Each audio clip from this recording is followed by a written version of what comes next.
I saw my husband looking sick and empty, so we went to the doctor. Suddenly I was taken to another room alone. The doctor said sharply, "Run now." Because 3 years ago he shocked and ran straight to the cops, finding out a scary truth. One day, I found myself in a situation I could have never imagined. It all started when I took my husband to the doctor for a regular checkup. What was supposed to be a routine visit turned my world upside down. Dr. Lawrence, with a grave expression, shared some shocking news about my husband. The severity in his eyes told me this was no joke. I felt a wave of panic and disbelief wash over me. My husband, who I had cared for through his illness, was now a source of fear and concern. Dr. Lawrence urged me to consider my safety, suggesting I might need to distance myself from my husband. His words left me feeling overwhelmed and scared. My name is Betty Frieden, and I'm a 50-year-old who has dedicated 10 years to working at a leading pharmaceutical company. That place has become my second home, offering comfort and a sense of belonging.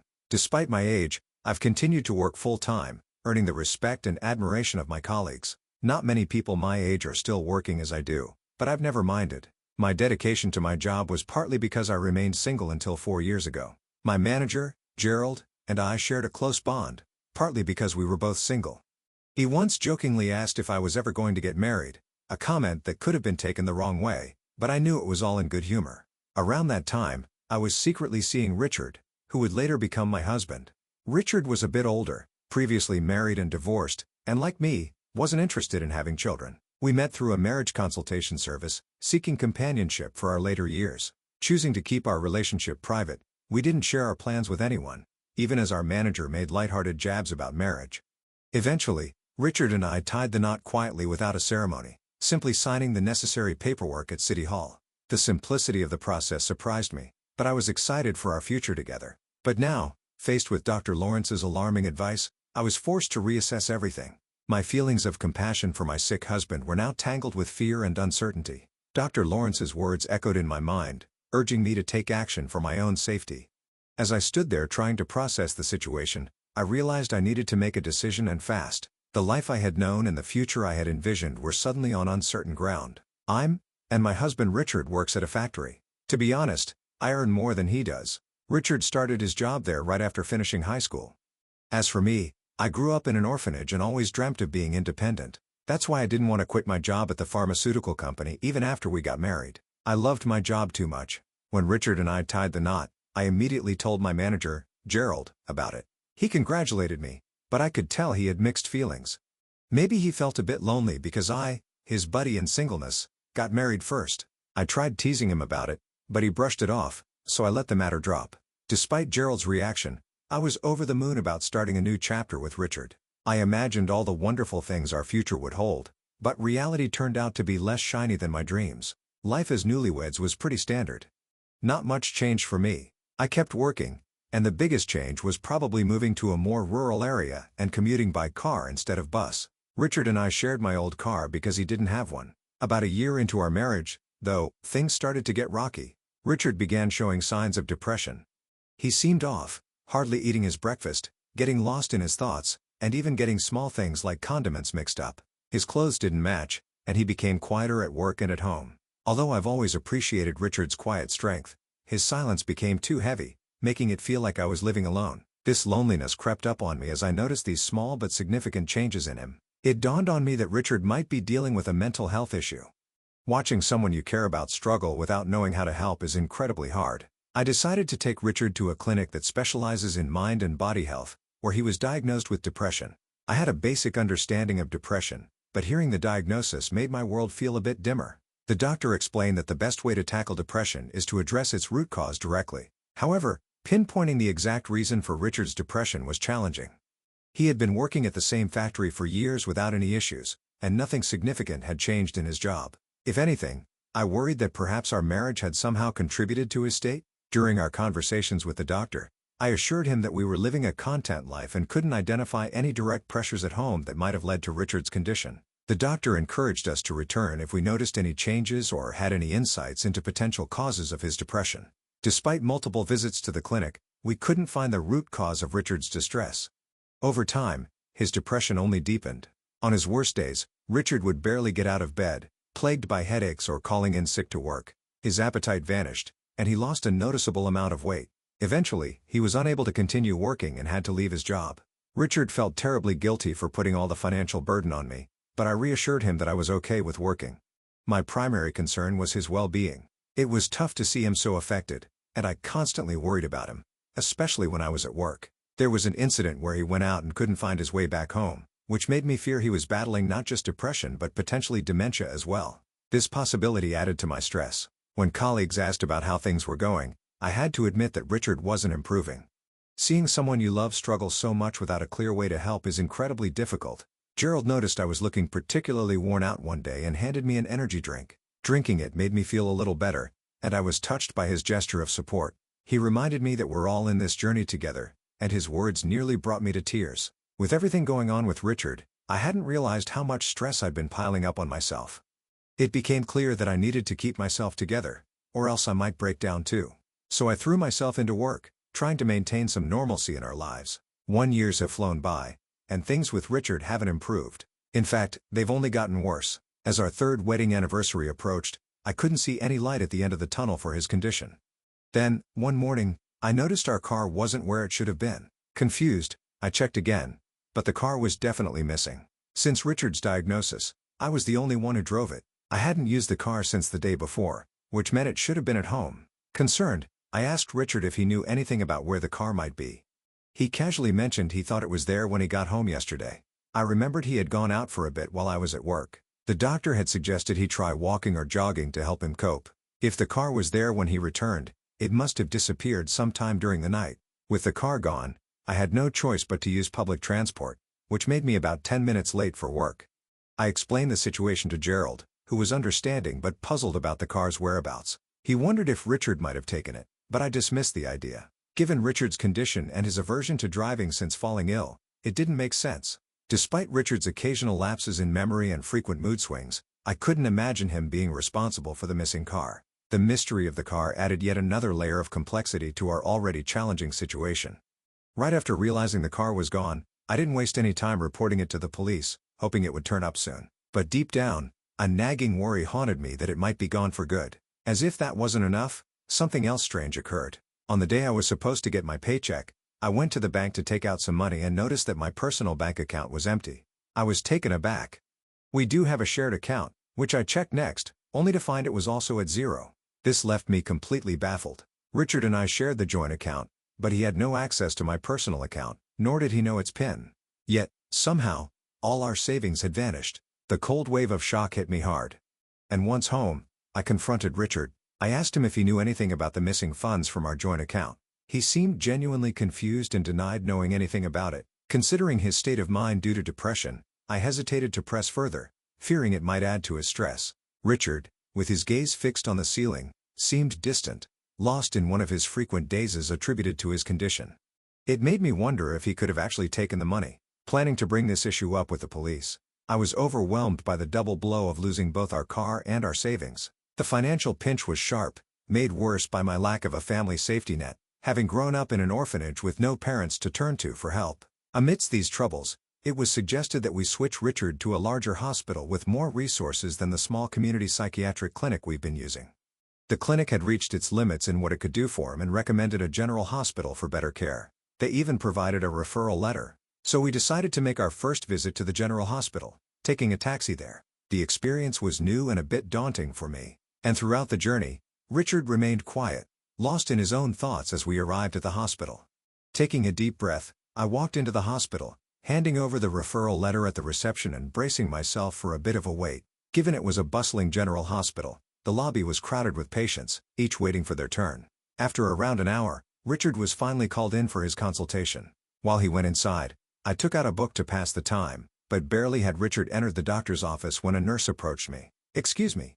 Are you Mrs. Simmons?" she asked. I confirmed, and she mentioned the doctor wanted to see me. I was used to discussing Richard's condition, so I assumed it was a similar situation this time and followed her, albeit with a bit of anxiety. The nurse led me to a different room where I was greeted by a doctor who looked about a decade my senior with graying hair and a kind demeanor. Before I could even settle in, I asked if this was about Richard's condition. He nodded gravely, and I prepared myself for potentially bad news. The doctor's next words took me completely by surprise, however. He urged me to distance myself from my husband, revealing that Richard had been arrested for fraud 10 years ago. My mind spun with confusion. Why was this coming up now during a routine medical visit? The doctor explained his suspicions about Richard's depression, suggesting that he might be pretending. He recounted recognizing Richard from a surgery 10 years ago, where he had treated a deep cut on Richard's leg. The revelation was jarring. Here I was thinking we were addressing Richard's mental health, only to discover his hidden past and a possible deception about his current state. This unexpected turn of events left me reeling, trying to reconcile the caring husband I knew with the person the doctor described. When the doctor mentioned recognizing a large scar on Richard's right leg, everything started to make sense. I knew of the scar but never knew its origin, as Richard had never mentioned it. Learning that the doctor before me was the one who had treated Richard's injury years ago felt like an unbelievable twist of fate. The story unfolded further when the doctor revealed that Richard had injured himself during a dispute with his former wife, a dispute that arose because he had swindled her. He had stolen her luxury items and money. Shockingly, he had also feigned dementia during that time, manipulating his wife into lowering her guard before committing the fraud. This pattern of pretending to be ill to facilitate his deceit was appalling. Hearing about Richard's criminal past and his arrest was staggering. I hadn't looked into Richard's background before marrying him. Being alone most of my life, I was just happy to find someone willing to be my partner. The doctor's stern warning that Richard could be a danger to me sent chills down my spine. There was a seriousness in his tone that made it clear this was no laughing matter. The realization hit me hard. I had been deceived. In the days that followed, I struggled to act normal around Richard while secretly planning my next steps. I decided to set up surveillance cameras around our home to watch Richard's activities when I wasn't there. About a week later, I noticed a missing watch and bag. Reviewing the camera footage, I saw Richard leave the house with them and return later with a wad of cash, looking suspiciously pleased with himself. His demeanor did not match that of someone suffering from depression. This footage confirmed my worst fears. Richard was behind the theft of my belongings, the car, and our savings. Facing the hard evidence of his deceit was crushing. Richard had lied to and manipulated me, betraying the trust I had placed in him. It was clear that I needed to take significant action against someone who had pretended to be vulnerable and in need of care, only to exploit my compassion and generosity. The realization that Richard had betrayed my trust was unbearable. I had dedicated my life to working and caring for what I thought was a sick partner. A mere divorce felt too insignificant a response to the depth of deception I had endured. It was clear we needed to part ways, but I wanted more than just a separation. I wanted Richard to truly understand the gravity of his actions and to make amends for the harm he had caused.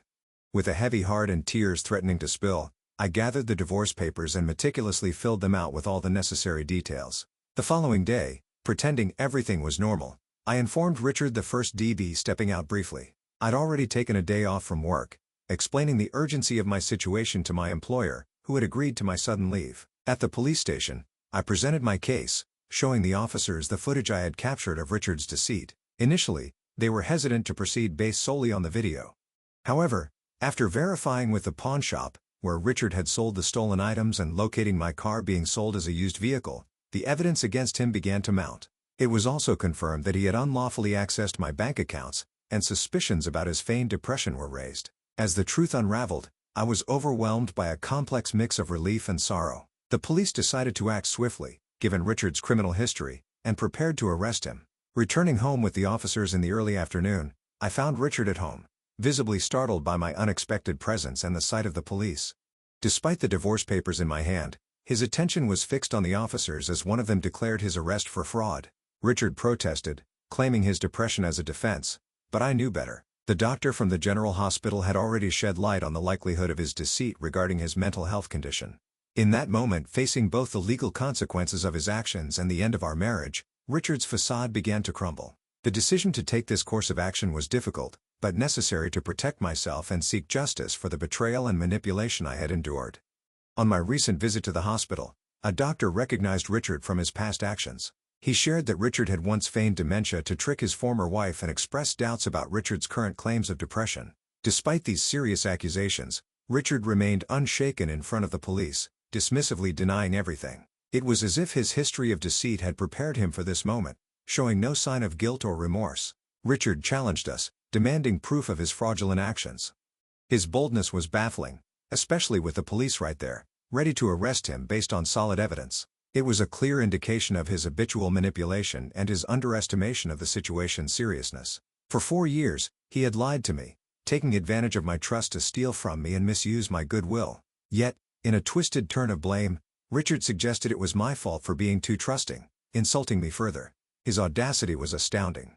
I had supported him, hoping for his recovery, only to be repaid with betrayal and scorn. In that moment, my patience vanished. I declared my intention to seek legal advice and pursue alimony, urging him to face the consequences of his actions at the police station. My outburst surprised even the officers, but it seemed to shake Richard's composure finally. As the police handcuffed him, Richard's defiance crumbled.